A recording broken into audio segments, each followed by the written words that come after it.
8. Candelas y retoños. Ya se había escuchado, allá en el fondo de las mudas soledades, el trueno que anuncia la proximidad del invierno.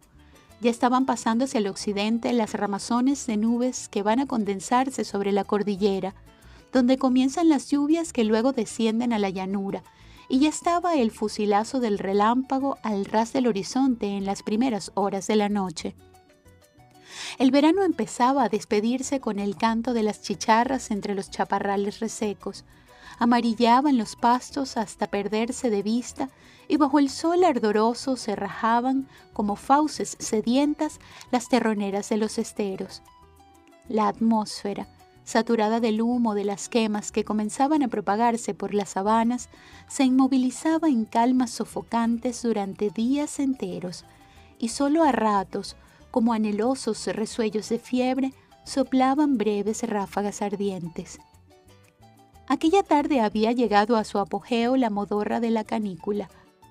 La reverberación solar poblaba de espejismos la sabana, y en la abrumadora quietud del desierto solo se movía la vibración del aire enrarecido, cuando de pronto, y a tiempo que los pastos se abatieron al soplo de una racha huracanada, empezó a suceder algo extraño.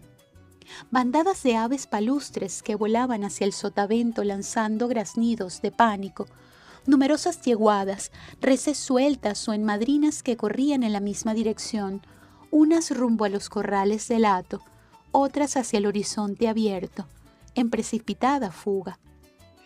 Ya para abandonarse al sopor de la siesta a la sombra del corredor delante de la casa, como advierte aquel raro movimiento del bestiaje, Santos Luzardo se preguntó en alta voz: ¿por qué vendrá el ganado buscando los corrales a estas horas? Y Carmelito, que ya por 2 veces se había acercado hasta allí a explorar la sabana como si esperase algo, explicó: es que ha venteado la candela. Mire, por allá detrás de aquella punta mata viene reventando el fuego. Por aquí detrás ya se ve también la humareda. Todo eso viene ardiendo de Macanillal para acá. Ideas rudimentarias, profundamente arraigadas en el hombre de los campos venezolanos, e impotencia de los escasos pobladores de la llanura ante la enormidad de las tierras que reclaman sus esfuerzos, aconsejan el empleo del fuego cuando ya se avecinan los primeros aguaceros del año, como único medio eficaz para que renazcan vigorosos los pastos agotados por la sequía y para destruir al gusano y los garrapatales arruinadores del ganado.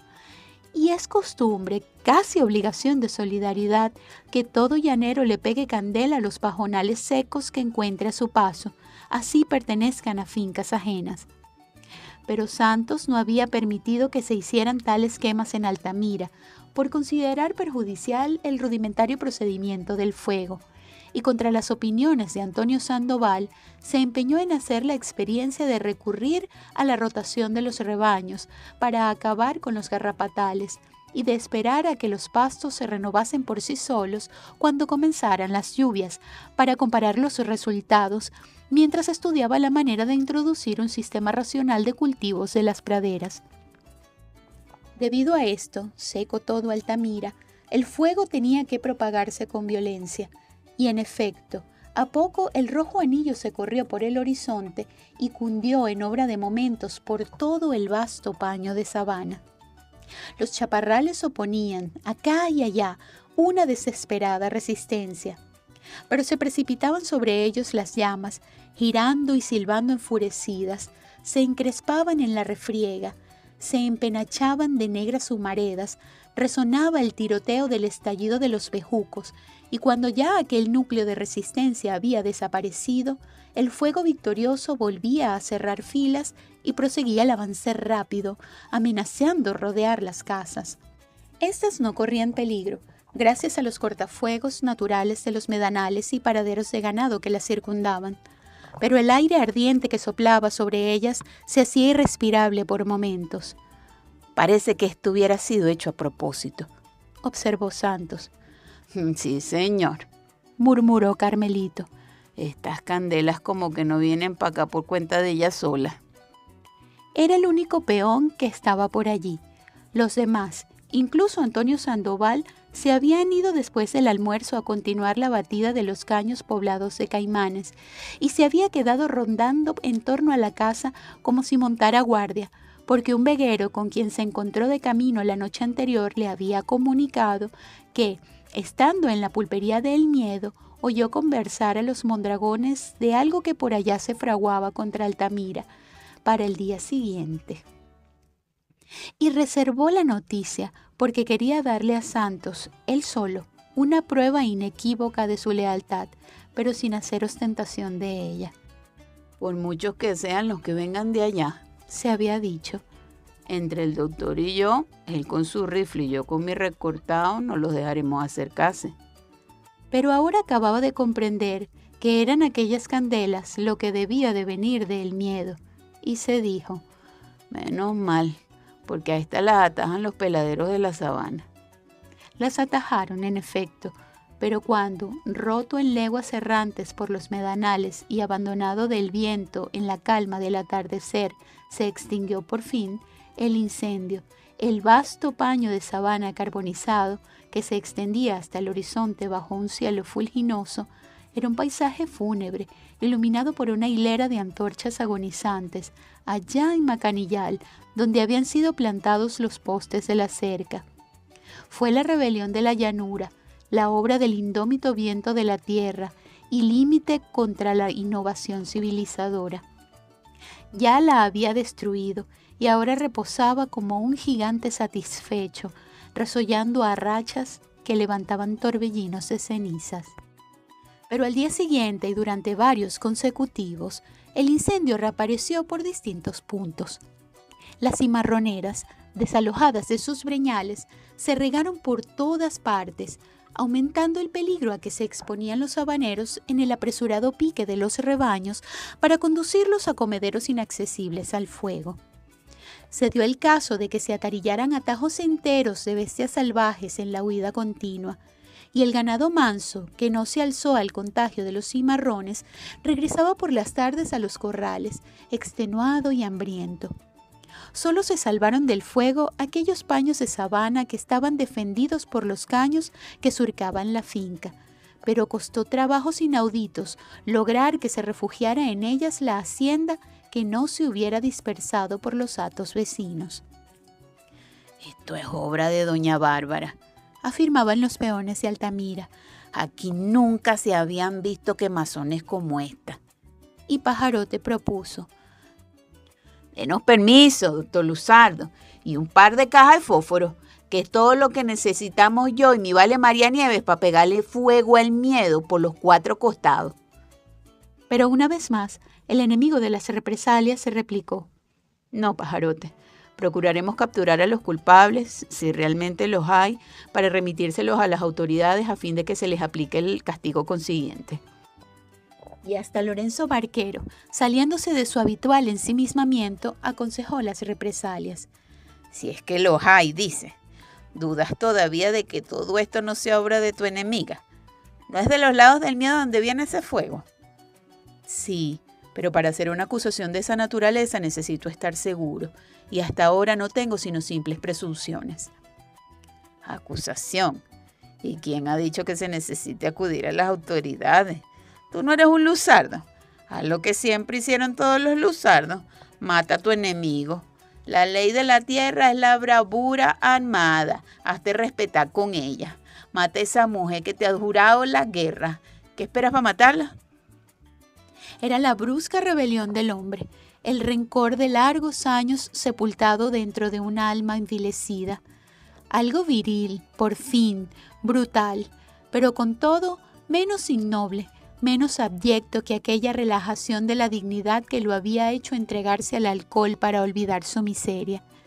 Ya esta saludable reacción había comenzado desde los primeros días de su estada en Altamira, pero hasta entonces no se había atrevido a hacer la más remota alusión a doña Bárbara. Su conversación giraba exclusivamente dentro de los recuerdos de su época de estudiante y en la minuciosidad que ponía en estas evocaciones, citando nombres y señales fisonómicas de sus enemigos de entonces y puntualizando los mínimos detalles de las cosas y sucesos a que se refiriera, se advertía cierto angustioso empeño. A veces se le iban de pronto las ideas hacia el tema que no debía ser tratado, pero cortaba a tiempo las frases, y para que Santos no advirtiese la solución de continuidad, se perdía en divagaciones desconcertantes y en circunloquios plagados de contrasentidos, dando, con todo eso, la impresión de que las ideas corrieran por entre los escombros de su cerebro como sombras locas, buscándose y evitándose al mismo tiempo. Ahora, por primera vez aludía a la mujer causante de su ruina, y Santos le vio brillar en las pupilas una ferocidad delirante. «No es para tanto, Lorenzo», díjole, y enseguida para desviar el enojoso asunto. «Cierto es que el fuego viene del miedo, pero también es verdad que de algún modo yo soy culpable, pues si no me hubiera puesto a las quemas parciales establecidas por la costumbre, todas las sabanas no habrían ardido a la vez. El ensayo de rotación de los pastos ha sido una innovación que había de resultarme cara. La llanura ha acampado por los fueros de la rutina». Pero ya Lorenzo Barquero tenía una pasión cuya enardecedora intensidad podía suplir la falta del latigazo del alcohol, cuando le fallara la voluntad de reconstruir su vida y le parpadeara la luz de la inteligencia, produciendo aquella danza de sombras locas que se buscaban y se evitaban a la vez entre los escombros de su cerebro, y fue inútil que Santos se empeñara en disuadirlo de aquella idea homicida. «No, déjate de frases. Aquí no hay sino dos caminos, matar o sucumbir. Tú eres fuerte y animoso y podrías hacerte temible. Mátale y conviértete en el cacique del Arauca. Los Luzardos no fueron sino caciques y tú no puedes ser otra cosa, por más que quieras. En esta tierra no se respeta sino a quien ha matado. No le tengas grima a la gloria roja del homicida».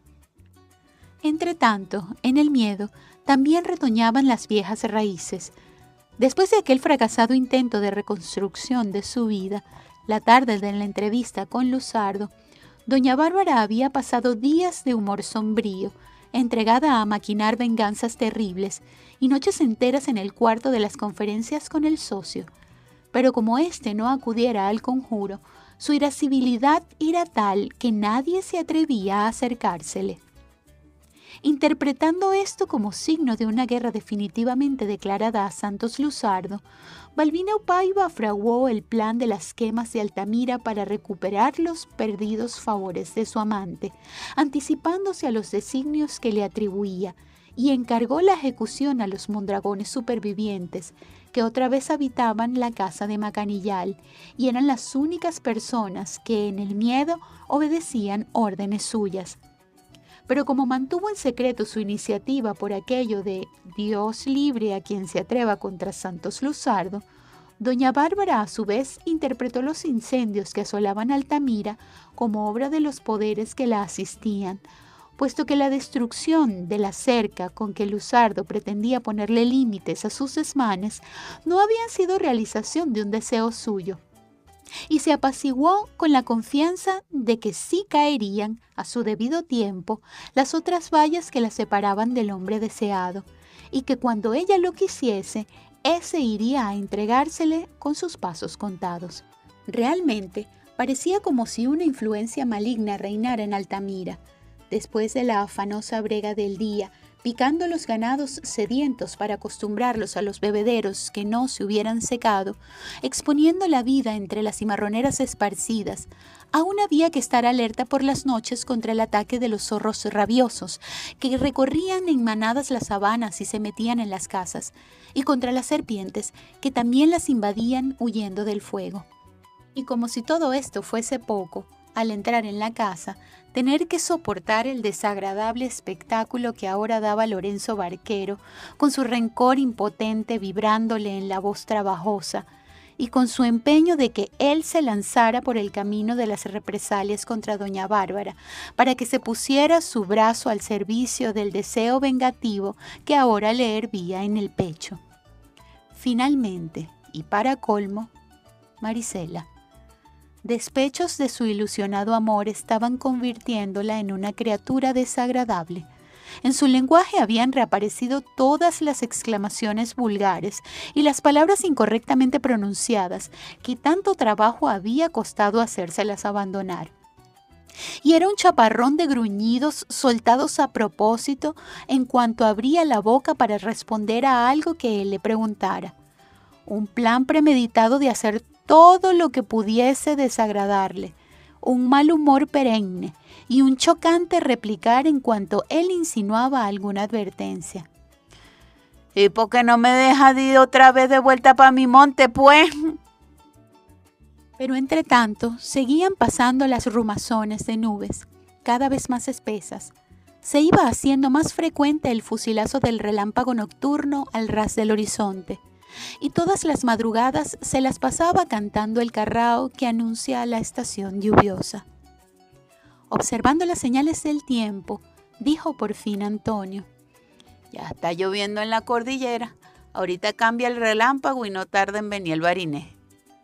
En efecto, al día siguiente, después de una calma sofocante, empezó a soplar el desagradable viento que bajaba del alto llano barinés. Anuncio seguro de la entrada de aguas. Cambió el relámpago, se oyó el mugido del trueno hacia el bajo Apure, y pronto empezaron a verse plumas de aguaceros lejanos que corrían por la sabana, allá hacia el Cunaviche, donde se iban condensando y convirtiendo en chubascos acompañados de violentas tempestades. Nubarrones plomizos cubrían de un momento a otro todo el cielo. Un viento huracanado los abatía sobre la sabana. Se desgajaba entre ellos el árbol del rayo con un continuado estruendo ensordecedor, y en obra de instantes toda la sabana se llenaba de charcas. Y un día amaneció todo verde. No hay mal que por bien no venga, dijo Antonio. Las candelas dejaron nuevecita, Altamira. Ahora retornarán los pastos con fuerza, porque dígase lo que quiera, pero eso no hay como las quemas. Y cuando empiece la vaquería general, todo esto estará cuajadito de hacienda, porque la propia volverá a su comedero y la ajena vendrá a pagar las reses que mataron las candelas. Volvieron las cimarroneras a sus acostumbrados refugios. Las greyes mansas al sosegado errar por sus comederos habituales y las yeguadas a los alegres retosos de sus rochelas. Volvió el cuatro a las manos de los peones, por las noches, bajo el caney, y Marisela a los buenos modales y a las lecciones, bajo la lámpara de la sala. Y todo fue como los retoños después de las candelas.